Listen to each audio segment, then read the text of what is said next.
Iniwan ko ang kapatid ko po na halos 1 taong gulang lang yung aming bunso sa pag-aakala na yung revolusyon ang solusyon sa aming problema.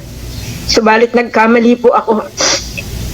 Kasi habang tumatagal na naroon kami sa revolusyonaryong kilusan, yung lahat po ng kanilang mga ipinangako ay wala po kaming nakamit na biyaya. Masakit pong tanggapin dahil wala pong magulang na naghangad ng kanyang anak ay hindi mabigyan ng magandang kinabukasan. Wala pong magulang na naghangad ng kanyang anak ay hindi po mapag-aral. Subalit sa naging pagkakamali po ng tatay ko, yun po ang naging dahilan ng maaga niyang kamatayan.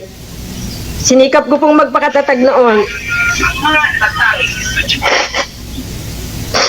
Dahil nanumpa po ako sa partido na buhay at kamatayan ay iaalay ko sa partido kung kinakailangan. Nagkaroon po ako doon ng asawa. Nagkaroon ng isang anak. Subalit kapag nanganak ka po, ay iiwanan mo ang iyong anak sa isa mong kakilala na kung mamatay ka ay walang makikilalang magulang ang anak mo.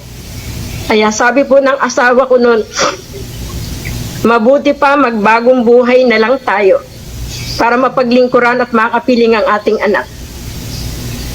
Sinunod ko po siya. Bumaba po kami. Sumuko po kami sa ating pamahalaan para patunayan ang aming taus-pusong pagbabagong buhay. Nagsalita po sa harap ng maraming tao para humingi ng tawad at aminin kung ano ang katotohanan sa aming pinanggalingan. Ang paratang po ng INDEF ng Mindoro sa akin ngayon, tinakasan ko daw po yung hirap sa revolusyonaryong kilusan. Hindi ko po tinakasan ang hirap sa revolusyon. Ang tinakasan ko po doon ay yung pagpapahirap namin sa sambayan ng Pilipino, pagpatay sa mga taong hindi na nakakasuporta, pagpatay sa mga taong hindi nila pakinabangan, at sa pilitang panghihingi sa mga taong naghihirap na nga. Pero dagdag pa po yung pagpapahirap na ginagawa ng partido para sa paghingi ng butaw at higit sa lahat sa mga negosyante po na pilit nilang ini-extortion. Kaya sa ngayon po, magmatpatong-patong po yung banta sa buhay ko. Subalit hindi po ako titigil.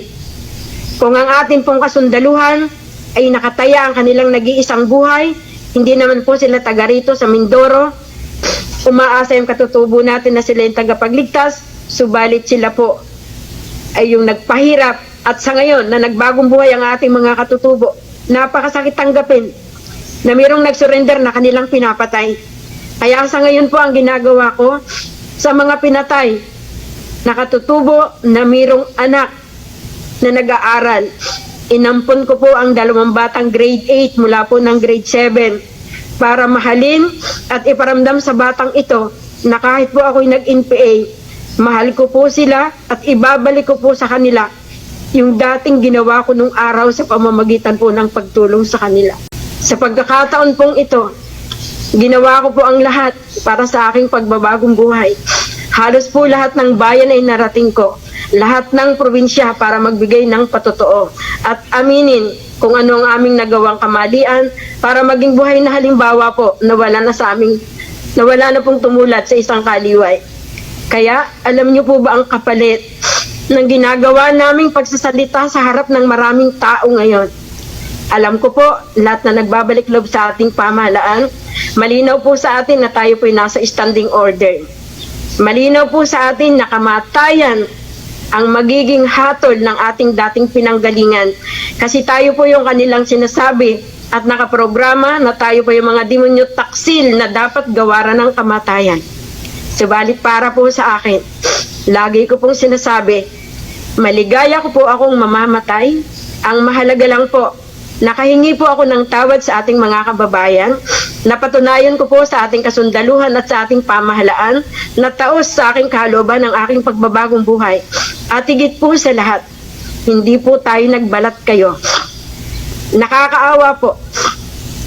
Para sa akin, ako po hindi nakapag-aral. Kaya kung titingnan, sabi nga nila, madaling mauto, madaling malinlang. Pero mas kawawa po. Mas kawawa yung mga kabataan natin na mataas nga ang pinag-aralan, sobrang talino, subalit nasaan sila?